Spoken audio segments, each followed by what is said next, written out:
नमस्कार. आकाश मराठी न्यूजमध्ये आपल्या सर्वांचं स्वागत आहे. होमगार्ड भरती 2024 फॉर्म भरण्यासाठी नोंदणीसाठी 14 ऑगस्टपर्यंत ऑनलाईन अर्ज करण्याचे आवाहन.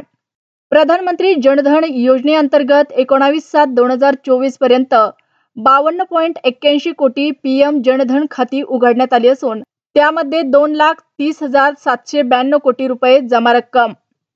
विधानसभेच्या तोंडावर सरकारी योजनेच्या प्रसिद्धीसाठी कोटींची खैरात, आणखी 100 कोटींची भर. करहा नीरा नद्या जोडणार, बारामतीचा दुष्काळ संपवण्यासाठी अजित पवारांची घोषणा. नाशिकमध्ये गोदावरी दुथडी भरून वाहत असून नाशिकमध्ये मोसमातला पहिलाच पूर. गंगापूर धरण 80%वर.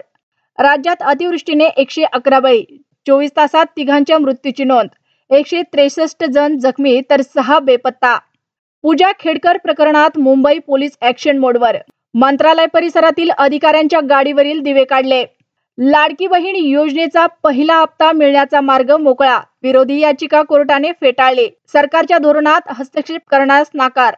अनिल देशमुखच्या डोक्यावर परिणाम. त्यांच्यासह सलील देशमुख आणि संजय पांडेंची नार्को टेस्ट करा, परमबीर सिंहांची मागणी. मी हातपाय जोडले म्हणणारे परमबीर सिंह स्वतः दाढी मिशी कापून 6 महिने बिळात लपून बसले होते. अनिल देशमुखांचे पुत्र सलील देशमुख यांचा हल्लाबोल. लोकसभेला ज्या बहिणींनी मतदान केले नाही त्यांनाही अर्ज भरू द्या. लाडकी बहीण योजनेत पक्ष आणू नका, अजित पवारांचे आवाहन. राष्ट्रवादी अजित पवार गटाचे माजलगावचे आमदार प्रकाश सोळंकेंची राजकीय निवृत्ती जाहीर. पुतण्याला मैदानात उतरवणार.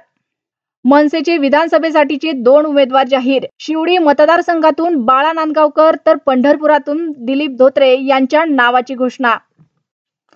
बांगलादेशच्या पंतप्रधान शेख हसीना यांचा राजीनामा. बहिणीसह देश सोडून भारतात दाखल. दिल्ली मार्गे लंडनला जाणार असल्याची माहिती.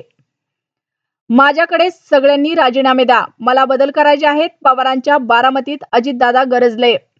फडणवीसांचं राजकीय करिअर संपलंय, आता तू माझ्या नादी लागू नको. मनोज जरांगेंनी भाजपाचे खासदार अनिल बोंडे यांना झोडपले. बिग बॉसच्या घरात सूरज आणि जान्हवीचा राडा. तुला घराबाहेर कसं काढायचं ते मी बघते, जान्हवीची सूरजला धमकी. बिग बॉस मराठीच्या घरात पैशावरून वाद, तर सूरजला फालतू म्हणाली जान्हवी. आजचे सोन्याचे भाव जाणून घ्या. 22 कॅरेट 65,257 रुपये, तर 24 कॅरेटचा 71,149 रुपये.